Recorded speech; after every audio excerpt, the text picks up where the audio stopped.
Surgical strike के बाद पाकिस्तान में बैठे आतंकियों के आका बौखलाए हुए हैं। खुफिया विभाग के सूत्रों के मुताबिक एक बार फिर आतंकी संसद पर हमला करने की साजिश रच रहे हैं। सूत्रों के मुताबिक पाकिस्तान की खुफिया एजेंसी आईएसआई ने आतंकियों से भारत के सर्जिकल स्ट्राइक का बदला लेने को कहा है और इसके बाद आतंकी संगठन जैश ए मोहम्मद साजिश में जुट गया है। आतंकी हमले की आशंका को देखते हुए संसद की सुरक्षा बढ़ा दी गई है। साल 2001 में संसद पर जब हमला हुआ था, जैश ए मोहम्मद का तब भी नाम सामने आया था और हमले की आशंका के मद्देनजर अब सुरक्षा व्यवस्था और ज्यादा चाक चौबंद कर दी गई है। तो सर्जिकल स्ट्राइक के बाद बताया जाता है कि पाकिस्तान में बैठे आतंकियों के आका जो है वो बौखलाए हुए हैं और ऐसे में उन्होंने दहशतगर्दों को यह कहा है कि संसद पर हमला करें।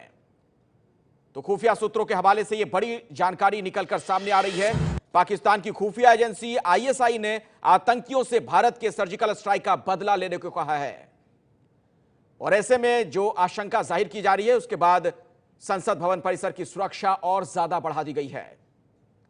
आईएसआई ने जैश ए मोहम्मद को इस बारे में कहा है, जो जानकारी सूत्रों के हवाले से मिल रही है। संसद पर पहले हमला हो चुका है। 13 दिसंबर 2001 को जैश ए मोहम्मद के 5 आतंकवादियों ने संसद पर हमला किया था और इस हमले की आशंका के बाद एक बार फिर से सुरक्षा व्यवस्था बढ़ाई गई है संसद भवन परिसर की। तो सूत्रों के हवाले से बड़ी जानकारी निकलकर सामने आ रही है। सर्जिकल स्ट्राइक से बौखलाए हुए हैं दहशतगर्द। पाकिस्तान में भी हताशा है और ऐसे में आईएसआई अपने नापाक साजिशों को एक बार फिर से अंजाम देने में जुट चुका है। तो संसद पर फिर हमले की ताक में आतंकवादी। सूत्रों के हवाले से बड़ी खबर, सर्जिकल अटैक का बदला लेने की यह कोशिश बताई जा रही है और इस हमले की आशंका के मद्देनजर सुरक्षा बढ़ा दी गई है। हमारे साथ इस वक्त राजन सिंह जुड़ गए, एबीपी न्यूज संवाददाता। राजन, क्या जानकारी और मिल पा रही है? किस तरह की आशंका जाहिर की जा रही है? सूत्र और क्या बता रहे हैं?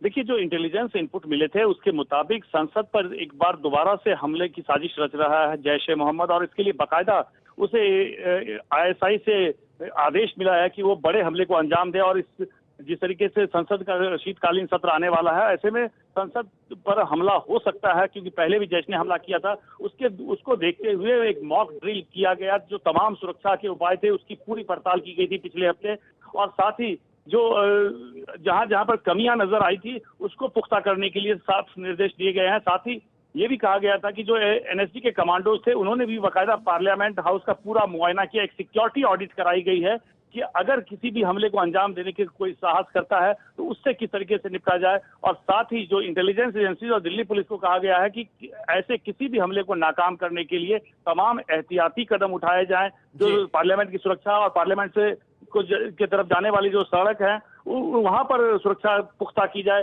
तो साफ है कि जिस तरीके से अभी शीतकालीन सत्र आने वाला है उससे पहले सुरक्षा में भारी बंदोबस्त किया जाएगा और ये तय किया जाएगा कि कोई भी अवांछित तत्व पार्लियामेंट की तरफ न जा पाए। और इन सब के पीछे राजन क्या आईएसआई की साजिश है? बिल्कुल, जिस तरीके से ये जो इंटेलिजेंस इनपुट मिले हैं कि आईएसआई के प्रमुख रिजवान अख्तर को पाकिस्तान की सेना ने कटघरे में खड़ा किया है कि वो सर्जिकल स्ट्राइक के बारे में जानकारी देने में नाकाम रहा है और ऐसे में अपने ऊपर खतरे का बादल देखते हुए उसने जैश ए मोहम्मद और लश्कर तैयबा से कहा है कि वो इस हमले का बदला ले और इस हमले को बदला लेने के लिए। चलिए, बहुत बहुत शुक्रिया राजन फिलहाल इस जानकारी के लिए।